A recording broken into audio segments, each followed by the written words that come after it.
Surya Paloh nggak ngerti apa yang dimaksud dengan Jokowi. Jangan gerusu-gerusu, jangan buru-buru. Nah, itu kalau dalam bahasa apa namanya orang Ambon atau Aceh itu jangan, tidak boleh apa itu. Tapi Surya Paloh nggak ngerti itu bahasa Jawa begitu itu. Jangan gurus-gurus, jangan segala macam. Nah, Surya Paloh terus aja kan. Maka kemudian mulai satu persatu dipreteli, mulai dengan Menko apa namanya Menko Info, kemudian nanti sekarang itu lagi kalau misalnya Golkar macam-macam, masih ada 2 menteri lagi bang. Itu apa Golkar, kemudian macam-macam lagi apa namanya Gerindra dan seterusnya. Jadi itu apa namanya yang disebut dengan absolute power itu adalah corruption absolutely. Jadi kekuasaannya luar biasa sehingga kemudian korupsi itu juga luar biasa.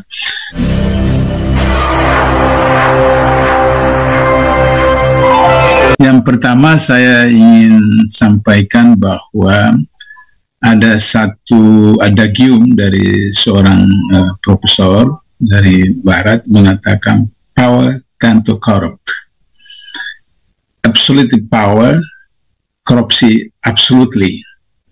Jadi kekuasaan itu cenderung kepada korupsi. Kekuasaan yang absolut, pasti korupsinya tambah merajalela.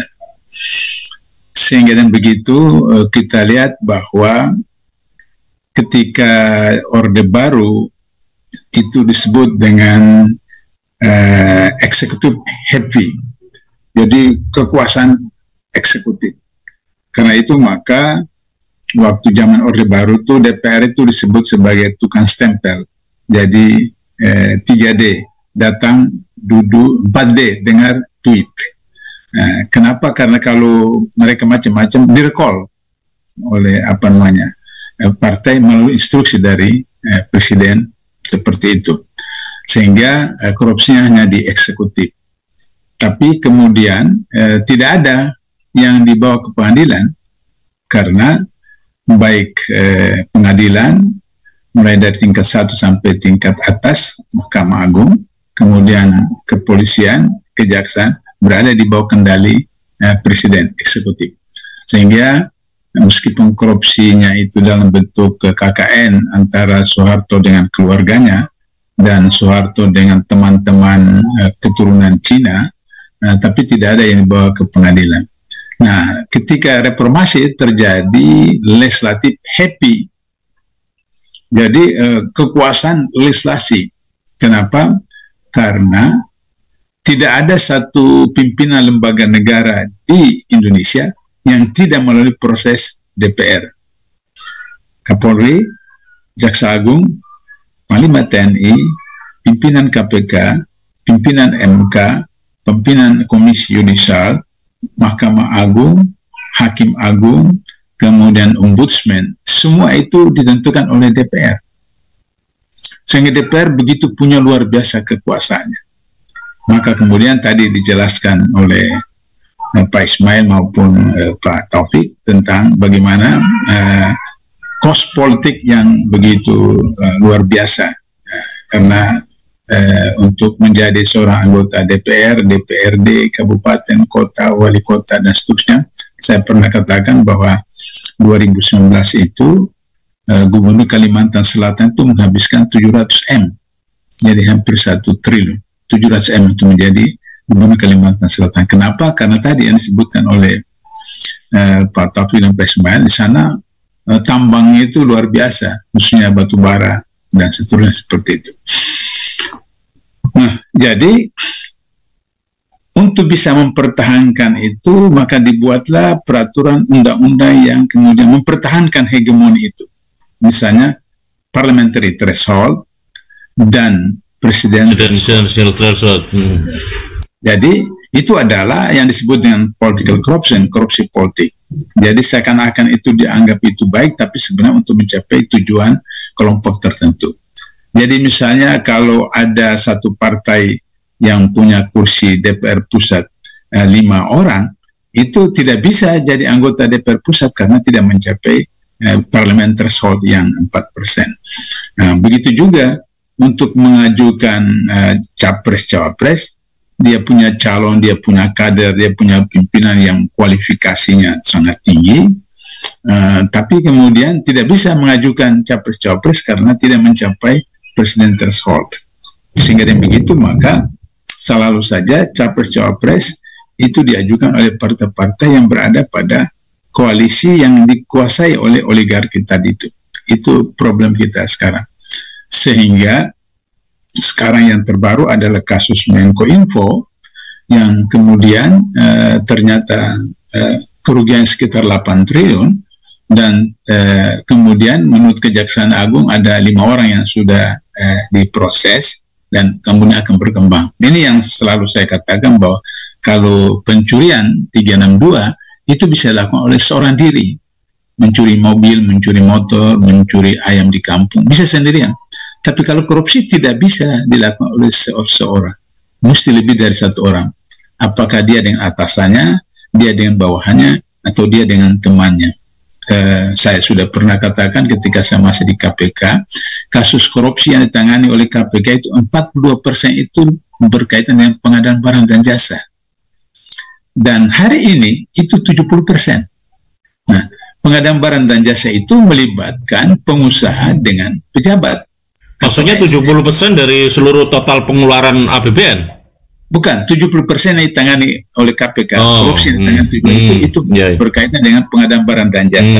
Padahal setiap tahun pengadaan barang dan jasa kita itu 35% dari APBN itu untuk pengadaan barang dan jasa. Jadi kalau sekarang ini 3.000 triliun, berarti 35% dari 3.000 triliun itu untuk pengadaan barang dan jasa untuk seluruh Indonesia. Nah, itu 70% itu dikorupsi karena 70% yang ditangkap KPU tentang pengadaan barang dan jasa. Jadi kita hitung secara matematik, berarti 3.000 triliun itu yang dikorupsi adalah 35% kali 70% kali 3.000 triliun. Nah, itu berapa itu? Seperti itu. Ya sekitar 800-an triliun lah seperti itu. Nah, itu yang dikorupsi. Sehingga dengan begitu maka kemudian terjadi akumulasi. Nah, kasus Menko Info itu kan tidak mungkin hanya menteri sendiri. Karena menteri kan sebagai penguat kuasa, pemegang kuasa di satu kementerian. Tapi kan dia menandatangani itu melalui proses dari bawah. Dari dirjen, dari direktur, dari kepala bagian dan seterusnya. Sehingga itu kemudian sehingga tidak mungkin hanya menteri saja. Seperti itu. Nah, dengan demikian maka karena ini koalisi, maka tidak mungkin bahwa hanya Nasdem saja. Partai koalisi yang mempunyai andil di dalam mengajukan presiden threshold untuk Pilpres 2014 atau 2019 itu akan bisa terlibat seperti itu. Oleh karena itu kalau misalnya kita lihat zaman reformasi, Gus Dur jadi korban, beliau sendiri jadi korban, Habibie karena beliau besar di Jerman jadi tanda petik menjadi orang yang relatif liberal sehingga demokratis sekali. Jadi ketika pertanggungjawabnya di MPR tidak diterima, ditolak, dia kemudian tahu diri. Untuk apa saya maju lagi? Padahal tidak ada undang-undang yang melarang bahwa seorang presiden yang ditolak laporan pertanggungjawabnya tidak boleh maju menjadi calon presiden. Tapi karena beliau besar di Eropa, negara demokratis, maka beliau menolak. Nah, begitu juga ketika kemudian Gus Dur, kemudian Megawati, korupsinya karena waktunya terbatas, maka korupsinya juga terbatas. Tapi korupsi pada Megawati itu cukup signifikan karena menyangkut BLBI yang sekian triliun seperti itu. Nah, kemudian kedatangan ke SBY, maka beberapa menterinya yang kemudian terlibat, tapi yang paling dahsyat memang pada waktu Jokowi ini, luar biasa. Jokowi itu sampai, saya ingat Soeharto itu 32 tahun, maka pada tahun terakhir pemilu 97 itu baru anaknya menjadi menteri sosial, dan saya hitung itu masa jabatannya kurang dari 3 bulan karena 97-98 lengser. Dan kemudian beliau pernah jadi anggota MPR dari fraksi Golkar. Nah, kalau zaman Orde Baru itu kan anggota MPR itu ada yang diangkat mewakili golongan, kelompok, kemudian ABRI dan seterusnya. Nah, sedangkan kalau yang dipilih itu anggota DPR yang kemudian menjadi anggota MPR. Itu Soeharto 32 tahun. Hanya beberapa bulan terakhir anaknya menjadi menteri dan sebelumnya 5 tahun menjadi anggota DPR. Jokowi baru periode pertama itu kemudian dengan kasat mata dan mencolok dan tanpa malu memaksakan anaknya menjadi wali kota Solo. Padahal waktu itu kita tahu bahwa PDI punya calon, yaitu ketua PDIP sendiri di Solo, dipanggil ke istana untuk kemudian harus mengundurkan diri, sehingga kemudian Jokowi memaksakan agar supaya anaknya jadi wali kota. Jadi ini luar biasa, baru berapa tahun. Bagaimana dibayangkan kalau nanti sampai seperti Soeharto 30 tahun, saya kira semua satu kampung keturunan cucu jadi pejabat dan seterusnya. Begitu juga mantunya dan di Medan juga begitu. Nah sekarang yang paling tidak tahu malu atau apa, saya tidak mengerti juga. Saya suka untuk menemukan kata-kata yang tepat. Anaknya yang bungsu itu mau jadi wali kota di Depok, di tempat saya. Jadi udah dipasang spanduk Kaisang itu. Kemudian tahu-tahu datang lagi reaksi dari masyarakat, pasang lagi spanduk. Kami tolak Kaisang seperti itu. Jadi belum apa-apa sudah perang spanduk seperti itu. Nah ini kan tidak punya malu seperti itu. Kenapa? Karena problemnya adalah bahwa koruptor itu kan punya 3 kekuatan. Pertama punya duit, kedua punya geng, yang ketiga punya senjata. Jadi kalau misalnya tidak ikut, dikasih duit. Kalau tidak mempan, menggunakan gengnya. Kalau masih tidak ikut juga, pakai senjata. Nah, dulu kasus Nasaruddin Antasari itu menggunakan senjata. Sudarno itu sebenarnya juga mau dibuat seperti itu, seperti Nasaruddin. Tapi karena di pengadilan ditemukan peluru yang digunakan untuk menembak Nasaruddin itu peluru dari mana, nah, maka kemudian mereka tidak lagi menembak, tapi menggunakan air raksa untuk mencederai Novel Baswedan. Jadi itu Nah hari ini menggunakan geng. Jadi misalnya Surya Paloh itu orang Aceh, Jokowi itu orang Jawa dan Solo. Nah saya tidak tahu Solo asli atau apa walau-walam seperti itu, tapi diketahui bahwa orang Solo. Nah orang Aceh tidak mengerti bahasa orang Jawa, orang Jawa. Jadi dulu ada kisah lucu sedikit sebagai intermezzo. Waktu asas tunggal tahun 84, 85 seperti itu, terus kemudian Soeharto mewajibkan semua harus pakai asas Pancasila, maka Pak R. Pahrudin, ketua umum Muhammadiyah waktu itu, ketemu Pak Harto di istana di Binagraha. Kata Pak Harto, Pak AR, ini Pancasila idul negara harus kita jadikan asas bagi semua ormas. Kata Pak R, terus ketika mau pamit pulang di pintu, kemudian kata Pak R, Pak Harto, Muhammadiyah ini ormas yang besar, karena itu saya minta Muhammadiyah dikecualikan dari asas tunggal Pancasila. Kata Pak Harto, Nah wartawan orang asing tanya sama wartawan Indonesia, itu apa? Iya. Maka kemudian akhirnya berita besok itu beritanya bahwa Pak R. Pahrudin setuju menerima asas tunggal, Pak Harto mengatakan setuju Muhammadiyah dikecualikan dari asas tunggal. Jadi itu Nah, Surya Paloh nggak ngerti apa yang dimaksud dengan Jokowi. Jangan gerusu-gerusu, jangan buru-buru. Nah, itu kalau dalam bahasa orang Ambon atau Aceh itu jangan, tidak boleh itu. Tapi Surya Paloh nggak ngerti itu bahasa Jawa begitu itu. Jangan gurus-gurus, jangan macam.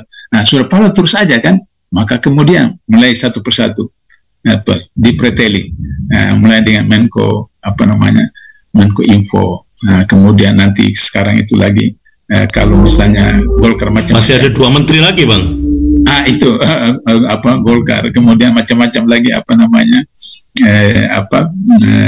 Gerindra dan seterusnya.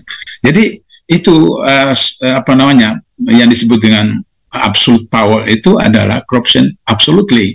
Jadi kekuasaannya luar biasa, sehingga kemudian korupsi itu juga luar biasa. Nah, oleh karena itu maka kalau misalnya tadi Dr. Taufik mengatakan apa namanya extraordinary power, extraordinary action dengan people power, saya setuju-setuju saja. Cuma saya punya pengalaman pimpin unjuk rasa ketika sidang MK, cuma berapa ratus yang datang. Kemudian tahun lalu untuk menghadapi undang-undang Minerba dan undang-undang lainnya itu, cuma berapa orang yang hadir, cuma ratusan orang. Dan jadi sehingga saya, atau yang paling konkret lah, 7 juta yang hadir di Monas, 7 juta yang hadir di Monas, ketika HRS ditangkap, kemana itu 7 juta, seperti itu. Ya, seperti itu.